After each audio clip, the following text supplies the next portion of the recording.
You mentioned the heat island effect and the brutal heat that we have been witnessing. It is one of the most severe result of climate change.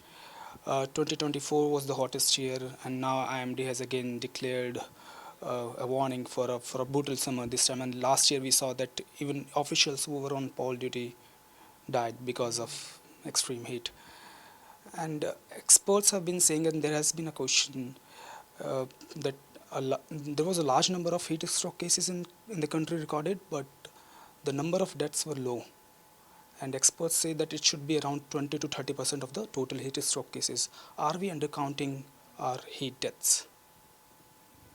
Most likely, because as I mentioned earlier, we don't really have a good record of every death in the country, and so we have to make some estimations, we have to do some sort of, calculations or modeling based on what is happening. But now recently there have been several scientific papers that have actually tracked the deaths with what are called excess deaths. So when you look throughout the year, the deaths every month will be the same number generally, but then if you suddenly see a spike, like during COVID, we saw a spike and that was due to COVID. So you're going along with your death rate every month, fairly stable, and then suddenly in May, June, you see a spike. You can make out you can then attribute that the excess deaths is possibly due to heat. So that's the kind of data that people have collected now, researchers, and they have shown that systematically in many parts of the country you can see the excess deaths. The Ministry of Health has also now put in place surveillance for heat related deaths. But let's remember that death is the very tip of the iceberg.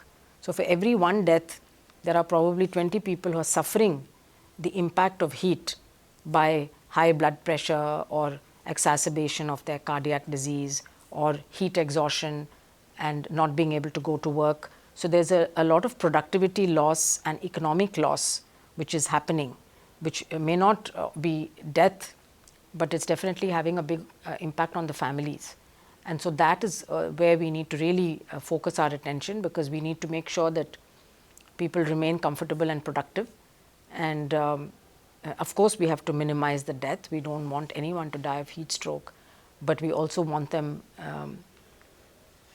to be in thermal comfort. So again, it's an area where you need multi-sectoral action. You need the labor department, you need industry, factories, workspaces to come in. You need the housing sector to think about heat, and especially the low-income housing, people who live in tenements with iron corrugated sheets as roof.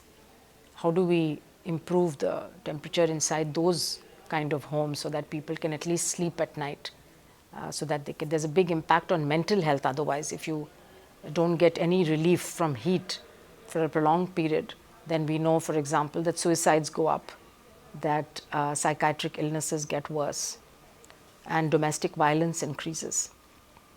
So what would be your advice going ahead? We are entering into this phase of another brutal summer. What would be your advice to governments and general public and hospital administration to prepare for another 3-4 months of extreme heat? So we need a vulnerability mapping to be done very urgently in every town and city as well as in every district, which means that so that the authorities know exactly where are the vulnerable spots and who are the people who are vulnerable.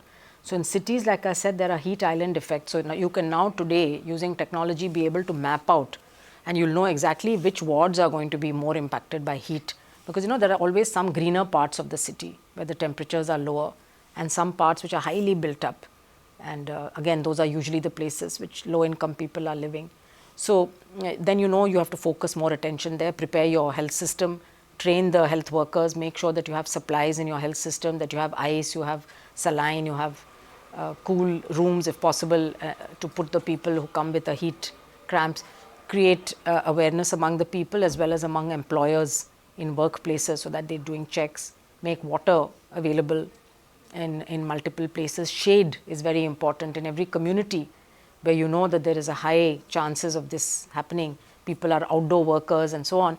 They need shaded place to rest for a few hours in the afternoon where there's also water available. And many cities have now started putting at red lights where people on two-wheelers are waiting for the signal to change.